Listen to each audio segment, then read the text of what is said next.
সময়ের সঙ্গে বদলেছে পেশা, বদলেছে মানুষের চাহিদা।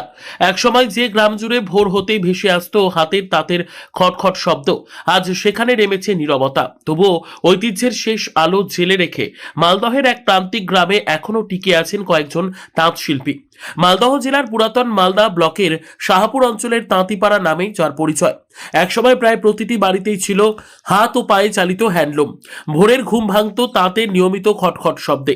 শিল্পীরা সারাদিন ব্যস্ত থাকতেন শাড়ি বোনার কাজে। সেই শাড়ি স্থানীয় বাজার ছাড়িয়ে বাইরেও যেত। কিন্তু সময়ের স্রোতে আজ সেই চিত্র অনেকটাই বদলে গেছে। এখানে আমরা তাঁতের কাজ করি। এটা শার্টিং, জামার কাপড় বুনি। কি কাপড় আছে এটা? জামার কাপড়, খাদি হ্যাঁ, জামা, পাঞ্জাবি, খাদি কাপড়। খাদি কাপড়। চলছে মোটামুটি, আমরা এই করে আমাদের সংসার চলে যায় মোটামুটি। আমরা মদন মোহন খাদি কাজ করি, মালিকের কাজ করে। মালিকের কাজ করি। কাছ থেকে নিয়ে আসি, মজুরি সুতো টুতো মালিকেই দিয়ে দেয়, আমরা মজুরিটা কাপড় জমা দিয়ে মজুরিটা আমরা নিয়ে আসি। এরকম কি দিনে হয় আমাদের 200-300 টাকা হয় আমাদের।